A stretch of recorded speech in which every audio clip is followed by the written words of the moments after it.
Morning class 7. Today we are going to start history chapter 2. We have already completed chapter 1 in history, chapter 1 in civics, chapter 1 in geo. Now we again move to chapter 2 in history. So today we are going to discuss chapter 2, new kings and kingdoms. So what we will discuss in this chapter? We will discuss about the new kingdoms in North India, three-party struggles between their three rulers who are fighting for the area Kanuj, then Turkish inventions, then Chola and Chola administration. We will discuss all this. So you are moving ahead in the Middle History, that is the medieval period. Okay, so let's start the chapter. The period between 700 to 1200 BCE, that is Common Era, witnessed the rise of many regional kingdoms in North and South India. इस समय बहुत सारे new kingdoms जो है emerge हुए north India में भी and south India. So you should be knowing that the upper one is north end, then south end, eastern and western parts. So this is the indications. The north, south, east, west. So they have been already expanding their regions in the northern and southern India. So the regional kingdoms, the area wise, the area which we have been divided has been called as regional. Okay. So the regional kingdoms जो भी थे वहाँ पे they started constant war. एक दूसरे से लड़ना शुरू कर दिया. क्यों अगर इस तरह से अगर वो एरिया है उनका छोटा छोटा और वो अपने एरिया को बढ़ाना चाहता है तो वो क्या करेंगे, इस एरिया वाले को ये अगर इनसे लड़ेंगे तो ये एरिया इनके अंदर आ जाएगा. तो this is how they are started war, constant war to get the area, and they will get many things. For example, they will get the revenue also, they get soldiers, so with one another in to gain control over the neighboring countries or neighboring areas, territories. तो इसी तरह से उन्होंने शुरुआत की. इसी तरह से न्यू किंग्स इमर्ज हुए, क्योंकि छोटे छोटे किंग्स थे, अगर उसने मर्ज कर लिया दूसरों के साथ, तीसरों के साथ, तो एक बड़ा सा किंगडम शुरू हो जाता है और वो नाम दे देते हैं उसका. ठीक है.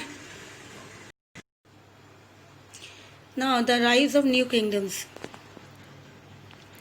तो वापस से देख लो यहाँ पर new Kings and kingdoms topic से हमारा, और हमने अभी डिस्कस किया कि दैट 7 to 1200 सी में mostly the northern India southern India में किंगडम्स जो थे इमर्ज्ड हुए and they have done with the help, they have done through Wars. उन्होंने आपस में लड़ाई लड़ी और अपनी टेरिटरी बढ़ा ली. इसी तरह से of these kingdoms that emerged, the Pratiharas in the western India, the Palas of Bengal and Rashtrakutas of the Deccan. तो ये थ्री किंगडम्स थे. तो ये न्यू थ्री किंगडम्स जो है इसके बारे में हम डिस्कस करेंगे. अब यहाँ पे ध्यान देना, यहाँ पे क्या बोला गया सबसे पहले, पालास प्रतिहारास इन द वेस्ट. तो वेस्ट में ये आगे इस साइड वो ये वाला एरिया हो गया वेस्ट का, वेस्ट. पालास तो प्रतिहारा हो गया वेस्ट के, पालास होगा बंगाल के, ये हो गया पाला एरिया बंगाल के, एंड राष्ट्रकूटा हो गया ये वाला इन द डेक्कन, ये वाला ये डेक्कन का हो गया, D4 Deccan, that is Rashtrakuta, R लिख देते हैं. तो ये था वेस्ट में हो गया हमारा प्रतिहारा, इन्होंने रूल किया, और ये हो गया पाला, ये हो गया ईस्ट में बंगाल, और ये डेक्कन में हो गया राष्ट्रकूटास. तो ये तीनों आपस में लड़ रहे थे. इसी को कहा गया था three party, because three corners है, तो अगर हम ज्वाइन करते तो ट्राइंगल हो जाता है, तो इसलिए इसको ट्राइंगल भी कहा जाता है. और क्योंकि जो पाला थे बंगाल में, ठीक है, तो प्रतिहारा गुजरात में और राष्ट्रकूटास डेक्कन वाले में. तो इसी तरह से यहाँ जो एरिया था कनौज हमने अभी पढ़ा, इस एरिया को लेकर, क्योंकि ये कोस्टल एरिया था और ये बहुत ज़्यादा फ्लरिश था ट्रेड बिजनेस के लिए, व्यापार के लिए. तो ये दोनों ही चाहते थे इस पे कब्जा करना. तो इसी तरह से ये लड़ाई जो है आगे चलती गई. तो शुरुआत करते हैं प्रतिहारास, और ये कौन थे, कहाँ से थे, गुजरात. कौन सी एरिया में रूल कर रहे थे, belongs from the Gujarat area. इसको कहा गया गुर्जारा, क्योंकि ये गुर्जारा थे. तो इसी तरह से गुर्जारा प्रतिहारस, इसको गुर्जारा प्रतिहारस के नाम से भी कहा जाता है. और इन्होंने डोमिनेट कौन सी एरिया में किया, वेस्टर्न एरिया, वेस्टर्न इंडिया, अपर गंगाटेक वैली ऑल्सो, और इन्होंने मरवाड़ में भी अपना एरिया, मतलब मरवाड़ किंगडम्स इस एरिया से शुरुआत करते हुए ये एरिया बढ़ाते हुए मरवाड़ यहाँ है, सेंट्रल में अगर जाते हैं तो सेंट्रल इंडिया के अंदर आ जाता है। गंगा इसी तरह से गंगा फ्लो करती है। तो देखा जाए तो अच्छा खासा एरिया जो है इन्होंने धीरे धीरे कैप्चर करना शुरू किया। So they become prominent during the region of Nagabhata first. देखा गया कि बहुत अच्छे खासे नामी उनके नाम, इनका राज्य फैल गया नागाभट्टा के समय तक। ही कनकड मालवा भरूच, इन्होंने भरूच को भी कंट्रोल में लिया, कैप्चर किया, और मालवा को भी कैप्चर में किया। साथ साथ इन्होंने डिफीट किसको की, अरब्स जो भी यहाँ पे एंटर किया बाहर से, उनको कैप्चर करने के लिए मालवा के एरिया में, तो उन्होंने उसके साथ डिफीट किया, उनको युद्ध के थ्रू हराया। And it was under Mihir Bhoja that the very powerful, कहा जाता है मिहिर भोजा थे, Mihir Bhoja that the Pratihara become very powerful. इसके अंडर में कहा जाता है प्रतिहारा जो है बहुत ज़्यादा पावरफुल होते हैं इस रूलर के अंदर में। Pratihara ruler expanded the Pratihara territory by conquering Punjab. तो अब इन्होंने शुरुआत की, किसने किया, मिहिर भोजा ने पंजाब के एरिया तक कनकर करना शुरू किया। अब ये देखो गुर्जरा प्रतिहारा ये शुरू है, ये रहा बीच वाला जो मरवाड़ डिस्ट्रिक्ट, इस तरह से मरवाड़ एरिया हो गया। पल्लवा ये रहा पल्लवा डिस्ट्रिक्ट, राष्ट्रकूटस ये रहा राष्ट्रकूटस। तो इसी तरह से इन्होंने शुरुआत की एरिया को कनकर करते हुए। अब ये पंजाब तक पहुँचे, इस एरिया तक पहुँचे, कौन, प्रतिहारास, गुर्जरा प्रतिहारास। अब इसके बाद अवध, गुजरात, और उन्होंने फिर कनौज को अपना क्या बनाया, एज द कैपिटल। कनौज को क्या बनाया उन्होंने, as a capital. So the Pratihara dynasty decline by the end of the 10th century. कहा जाता है कि प्रतिहारा डायनेस्टी जो है 10th सेंचुरी के एंड तक ये डायनेस्टी पूरी की पूरी डिस्ट्रॉय हो जाती है। फिर दूसरा है Palas, the area that was under the Pala ruler include the states of present. तो पाला के अंदर कौन कौन सा स्टेट था, बंगाल, बिहार, उड़ीसा, नेपाल, ठीक है। तो ये एरिया इनके अंदर में था। The Pala ruler followed the policy of territorial expansions and we also conflict with the Pratihara and Rashtrakutas. तो यहाँ पे भी वही चीज़ है कि ये भी क्या चाह रहे थे, पालास भी, ये भी वही फॉलो कर रहे थे, एक्सपेंड करना, अपना एरिया को एक्सपेंड करना, किस तरह से, युद्ध के थ्रू। और इसी तरह से इन्होंने क्या किया, इनकी लड़ाई किसके किसके साथ हुई, प्रतिहारास एंड राष्ट्रकूटस के साथ, ये दोनों किंगडम्स के साथ इनकी लड़ाई हुई। So the prominent ruler of this dynasty कौन था, देवापाला, महिपाला, रामापाला, ये इसके अच्छे नामी रूलर्स थे जो उन्होंने रूल किया और अपनी अंपायर को, अपने राज्य को बहुत आगे तक लेके गए। कहा जाता है Ramapala was the last great ruler of the Pala dynasty. ये कौन थे, रामापाला जो थे वो लास्ट रूलर कहा जाता है, ग्रेट लास्ट रूलर। आफ्टर रामापाला जो भी आए किंगडम वो इतने ज़्यादा लायक नहीं थे, इसलिए द पाला किंगडम स्लोली डिसइंटीग्रेटेड, धीरे धीरे वो टूटने लगी। और 12th सेंचुरी तक ड्यू टू खलजी इन्वेंशन, तब तक दिल्ली सल्तनत आ चुकी थी और खलजी इन्वेंशन जब इन्होंने इंडिया में कर चुके थे, दिल्ली सल्तनत, मुगल्स के पहले दिल्ली सल्तनत आई थी। तो इसी तरह से इनका डायनेस्टी पूरा का पूरा डिक्लाइन हो जाता है। फिर तीसरा आ गया राष्ट्रकूटस। तो कहा जाता है राष्ट्रकूट कफ्तान in central Asia, they later rose to the position of an independent ruler dynasty. ये जैसे गांव में मुखिया होते हैं, लैंडलॉर्ड होते हैं, इस तरह से ये थे, उस एरिया पे रूल कर रहे थे। धीरे धीरे ये क्या बन गया है, एज एन इंडिपेंडेंट रूलर, और अपने को एक छोटे से एरिया में रूल करते करते इन्होंने बड़ा एरिया पर कंट्रोल करना शुरू कर दिया।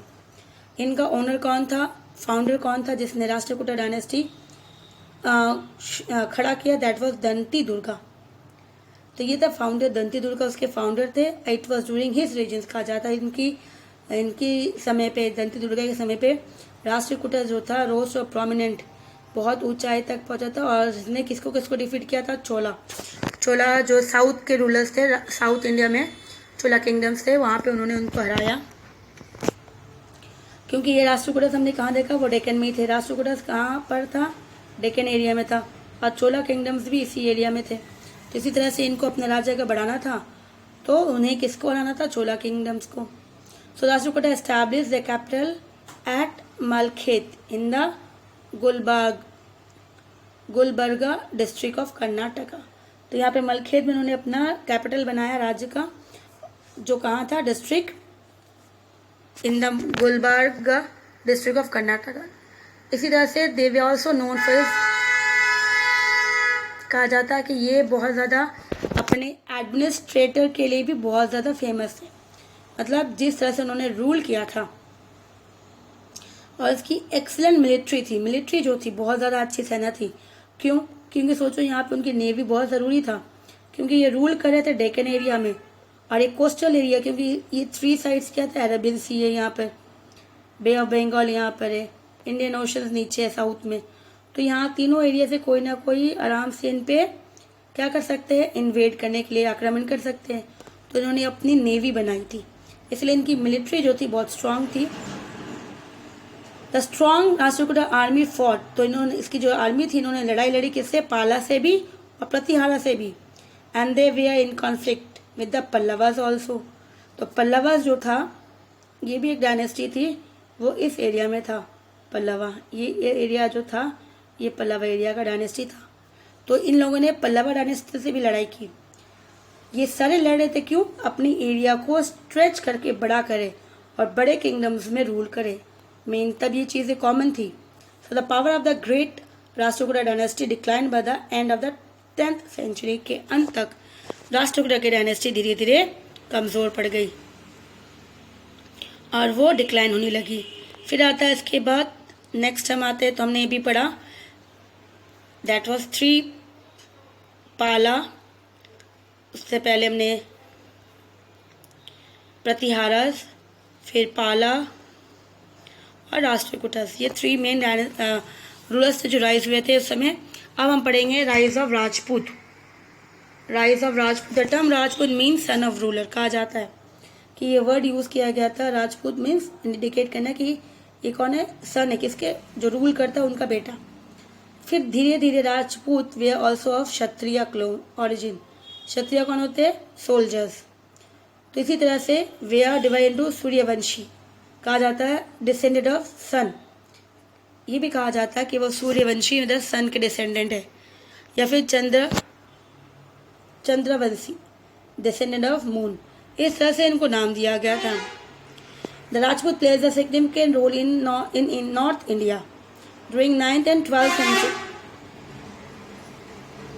तो यहाँ पे राजपूत जो थे इन्होंने कब अपनी इंपॉर्टेंस, इसकी जो राज्य थी खड़ी कब हुई, 9th and 12th सेंचुरीज के बीच में। और ये शुरुआत द चौहान या फिर Chahamana emerge as the most powerful clan. तो इनमें से सबसे जो ज़्यादा पावरफुल क्लेन बन के उभरा वो था चौहान। द चाहमाना, क्योंकि Chahamana is known as Chauhan. तो Chahamana was the vassals of the Pratiharas and the great Chahamana ruler was Prithviraj Chauhan. तो यहाँ पे क्या बताया जा रहा है कि जो चाहमाना थे, कहा जा रहा है दैट वाज चौहान जो थे वो क्या थे, वेसल्स मतलब होता है कि जिसकी ज़मीन, जैसे लैंडलॉर्ड होते हैं, तो लैंडलॉर्ड के पास जो ज़मीन होता है, लैंडलॉर्ड के पास जो ज़मीन होता है उनको वो अकेले नहीं कर सकते, तो ही नीड्स फार्मर्स, वो फार्मर्स को दे देते हैं। फार्मर्स जो है अब उनके अंडर में काम करेंगे, वो जो बोलेंगे उनको सुनना पड़ेगा। तो he will be work under as, उनके लैंड में काम करेंगे एज अ सर्वेंट, जो भी उनके अंडर में जो भी लैंड है उसके पर काम करेंगे। तो that is called as vassal, ठीक है। तो चाहमाना जो थे वो फार्मर्स थे किसके अंडर में, प्रतिहारस के अंदर में। And the greatest Chahamana ruler was Prithviraj Chauhan. इसमें से देखा जा रहा है कि जो ग्रेटेस्ट चाहमाना रूलर कौन था, पृथ्वीराज चौहान, क्योंकि इन्होंने अपनी राज्य खड़ी की थी ना। 3 पार्टी स्ट्रगल ऑफ कनौज। अभी 3 पार्टी कनौज में, जैसे अभी हमने पढ़ा था, किसके बीच में हुई थी, मेनली जो था वो कनौज के एरिया को रूल करना चाह रहे थे, क्योंकि वो रिवर जो बैंक के पास थी, इस तरह से रिवर्स सी के पास थी, जैसे ट्रेड इजीली हो सके। तो सभी लोग जो रूलर्स थे वो उसको रूल करना चाह रहे थे। तो यहाँ पे 3 पार्टीज के अंदर आ जाएगा आपको, ये इसको पहले देना चाहिए था लेकिन ये बीच में आ गया, फिर बीच में से पहले दे दिया था राजपूत, तो ये टॉपिक पहले आना चाहिए था, कोई नहीं। तो ट्री पार्टीज में हमने पहले पढ़ा था स्टार्टिंग में कि नॉर्थ में कौन था, पाला था, पाला डायनेस्टी। वेस्ट में कौन था, प्रतिहारस, गुर्जरा प्रतिहारस। एंड डेक्कन में कौन था, डेक्कन में था राष्ट्रकूटस। तो ये तीनों लड़ रहे थे। अगर हम देखेंगे ये इस तरह से हो गया, वेस्ट, ईस्ट, वेस्ट और ये डेक्कन, तो इस तरह से बनेगा, ये ट्राइंगल इस तरह से जाएगा। तो ये हो गया Pratihara, P for Pratihara, P R लिख देते हैं, Pala for P and Rashtrakuta for R. तो ये एरिया जो था वो कौन सा, कनौज वाला, ये एरिया कनौज वाला हो गया। और ये तीनों चाह रहे थे इसको कंट्रोल करना, तो ये तीनों लड़ रहे थे, तो ये इसीलिए इसको क्या नाम दिया गया, ट्री है, इसलिए ट्री पार्टीज। तो ये तीनों लड़ रहे थे उस एरिया को कंट्रोल करने के लिए। So many regional kingdoms wanted control of Kannauj, सभी चाहते थे कनौज के ऊपर कंट्रोल करना। Kannauj was a flourishing city, क्योंकि वो क्यों था फ्लरिशिंग, जैसे कहा उस समय से, उस हर्षवर्धना के समय से ये जो था, एक तो रिवर के पास बनी हुई है, फिर दूसरी एडवांटेजेस ट्रेड के लिए, जो बिजनेस चाहे, व्यापारी जो भी चाहे बाहर से इजली इसके अंदर आ सकता है, बिजनेस कर सकता है। फिर रिवर्स जो है वो एग्रीकल्चर के लिए बहुत ज़्यादा फर्टाइल है। कहा जाता है इवन आफ्टर हर्षवर्धन के डेथ के बाद भी कनौज, उसकी सिग्निफिकेंस जो थी वो कभी ख़त्म नहीं हुआ। For many of the regional kingdoms, the three main kingdom जो किंगडम्स थे वो प्रतिहारा, पालस और राष्ट्रकूटस, ये तीनों ने लड़ा हमेशा इसको अपने कैप्चर में, अपने कब्जे में लेने के लिए। और इसी लड़ाई को नाम दिया गया ट्री पार्टीज स्ट्रगल। तो the conquest of Kannauj was essential for political supremacy north and central India. जो भी चाहते थे इसको कंट्रोल करना, तो उससे पता चलता था कि ये बहुत पावरफुल किंगडम्स है। तो ये इस तरह से सभी लोगों ने कोशिश की इसको कंट्रोल करने की। फिर we will move to administrative in north India. North India में एडमिनिस्ट्रेशन देखेंगे कि उन्होंने फिर किस तरह से एडमिनिस्टर किया, आर्मी, सोल्जर्स, अपने किंगडम्स में अपने लोगों की कितनी है मदद की, किस तरह से वो टैक्स दिया। तो यहाँ पे कहा गया किंग जो था वो सुप्रीम अथॉरिटी था, क्योंकि लास्ट में अल्टीमेटम जो रिजल्ट है वो कहाँ जाने से कंप्लीट होगा, किंग के पास। सो ही वॉज असिस्टेंट, लेकिन किंग अकेला काम नहीं करता था, वो किसके साथ, मिनिस्टर्स के साथ मिलकर काम करता था। मिनिस्टर्स को दे दिया कि एरिया वाइज वो कंट्रोल करते, फिर मिनिस्टर्स जो थे वो किंग को जाके उसको बताते थे कि किस में क्या प्रॉब्लम आ रही है। फिर again he was also the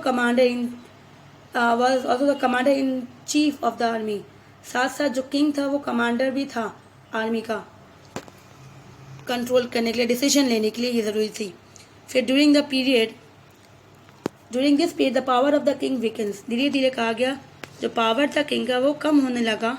the power of the king weakens and feudal lord known as samantas. अब जैसे जैसे किंग की पावर वीकनेस होने लगी तो फेडरल जो लोग जमींदार जो थे उसको नाम दिया गया जमींदार को ऐसा समांताज। इन लिeu ऑफ सैलरी, अब जो सैलरी रखा गया इनको लैंडलॉर्ड को दे दिया गया। The king would give them land. अब ये समानता क्या करते हैं कि जो किंग थे उन्होंने क्या किया, उनको ये ज़मीन दे दी कि आप हमारे ये ज़मीन पे काम करो, और उसकी बदली क्या देंगे उसको, they will get in lieu of salary, उनको वो पेमेंट करेंगे। The main function of the samanta was to provide military assistance. साथ साथ समानता और क्या करेगा, समानता जो है अपनी मिलिट्री जो भी रहेगी उसके, वो किंग को सपोर्ट करने के लिए देंगे। क्यों, क्योंकि किंग को युद्ध करना होगा तो हमेशा इनके लिए ज़रूरी है कि जितना ज़्यादा सोल्जर रहे वो ज़्यादा अच्छा है। तो समानता के पास भी थोड़ा बहुत सोल्जर होता था, क्योंकि वो गांव के मुखिया थे, लैंडलॉर्ड थे, तो अपने आप को भी उनको प्रोटेक्ट करने के लिए वो सोल्जर्स रखते थे। तो इसी तरह से समानता को जब दिया गया तो साथ में ये भी था कि वो जब भी नीड पड़े तो वो उसको असिस्ट करेंगे मिलिट्री से। कब करेंगे, during war. So the declare the independence as soon as they found an opportunity to do their so. लेकिन देखा गया धीरे धीरे समानता जो थे जब भी उनको मौका मिला उन्होंने अपने आप को ऐसा इंडिपेंडेंट रूलर घोषित कर दिया और रूल करने शुरू कर दिए उस एरिया, अपने अपने एरिया में। For instance the Rashtrakuta who were the feudatories of the Chauhan, हमने अभी देखा कि चौहान में राष्ट्रकूटा क्या थे, चालुक्य जो थे, कहा गया Rashtrakuta who were the feudatories of the Chalukya. Chalukya के अंदर में राष्ट्रकूटा जो थे वो कौन थे, जमींदार ही थे, लेकिन धीरे धीरे चालुक्य को हरा के और वो क्या बन गए, वो खुद वहाँ के राजा बन गए। तो इसी तरह से ये धीरे धीरे चीज़ें जो शुरुआत हो गई लोगों के अंदर, जो भी लैंडलॉर्ड थे उनके मन में कि मैं अगर किंग को सपोर्ट कर रहा हूँ तो कहीं ना कहीं मैं खुद भी एक रूलर बन सकता हूँ। तो इसी तरह से एग्जाम्पल आ गया कि राष्ट्रकूटा जो थे एक लैंडलॉर्ड थे चालुक्य के अंदर, और वो बाद में एक खुद रूलर बन गए। ठीक है, तो इसी तरह से यहाँ पे देखा गया declare independence after Danti Durga defeated the Chalukya king Kirtivarman. तो यहाँ पे दंती दुर्गा ने शुरुआत की थी राष्ट्रकूटा डायनेस्टी को। दंती दुर्गा ने अब उसकी जो लास्ट किंग था कौन था, कीर्तिवर्मन, उनको हरा के फिर दंती दुर्गा ने शुरुआत किया अपना रूल करना, अपना राज्य शुरू किया, Rashtrakuta dynasty. Some officials who assist the king in the administration of the kingdom included, और जो लोग किंग को असिस्ट करते थे उनके एडमिनिस्ट्रेटिव सिस्टम्स के अंदर, उसे नाम दिया गया इंक्लूड द संधि विग्राही फॉरेन मिनिस्टर, जो मोस्टली दूसरे देशों के साथ रिलेशन अच्छा बनाने के लिए संधि इसलिए दिया गया नाम। ठीक है, फिर इसके बाद Bhandagarika that is officer of the government store, Bhandagarika that is store को, जो ऑफिसर जो स्टोर को कंट्रोल करता है, जहाँ पे ग्रोसरी रखी जाती है, पूरी खजाना राशन रखा जाता है राजमहल का सबका। फिर Kuttapala that was inspector of fort, जो महल को प्रोटेक्ट करते हैं, दरबान होते हैं। फिर उसके बाद अक्षपातालिका, अक्षपातालिका मतलब रेवेन्यू मिनिस्टर जो टैक्स कलेक्ट करता है। And Rajpurohita that is royal priest. तो राजपुरोहिता कौन हो गया, रॉयल प्रीस्ट हो गए। उसके बाद the kingdom was divide into bhuktis और प्रोविंसेस। तो जो किंगडम था मान लो उसे वो स्टेट, जैसे हमारे कंट्री है इसको स्टेट में डिवाइड किया गया, तो किंगडम को भी प्रोविंसेस में डिवाइड किया कि कितने भाग में डिवाइड किया है। तो इसी तरह से भुक्तीज या फिर भुक्तीज और प्रोविंसेस के नाम पे। फिर इसको वापस डिवाइड करते हैं विशयास दैट वाज डिस्ट्रिक्ट स्टेट, पहले स्टेट हो गया तो प्रोविंसेस में भुक्तीज आ गई, फिर विशयास मतलब डिस्ट्रिक्ट आ गया। तो इसी तरह से इसको डिवाइड किया। A governor was assign to look after the bhuktis, और स्टेट को कौन देखेगा, गवर्नर देखेगा। वाइल द विशयास जो है वो है लुक आफ्टर बाय द विषयपति। तो ये विशयास मतलब डिस्ट्रिक्ट जो है वो कौन देखेगा, विषयपति। फिर इसके बाद आता है डिस्ट्रिक्ट के अंदर गांव भी आती है, शहर भी आता है। तो विलेज वॉज स्मॉलेस्ट यूनिट कहा जाता है that was look after the, तो कौन देखते हैं उसे, ग्रामापति देखते हैं, जो ग्राम में होते, जो विलेज में हेडमैन होते हैं। The villager had their own administrative setup, गांव में जो हेडमैन होते थे वही, और जो ग्रामापति होता था वो पूरा सेटअप खुद देखता था, पूरा खुद ही।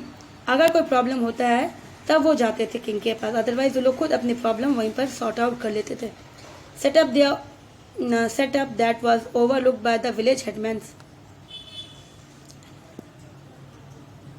So the villager had their own administrative system set up that was overlooked by the village headmen who were assisted by some officials, और उनको असिस्ट करने के लिए some officers को भी रखा गया था। तो आज हम लोग यहीं करते हैं, फिर नेक्स्ट मूव करेंगे सोसाइटी कैसी थी। ठीक है, तो टिल देन जहाँ तक हमने डिस्कस किया उसको आप जो है रीड कर लो और समझ लो चैप्टर को। ठीक है, टिल देन टेक केयर।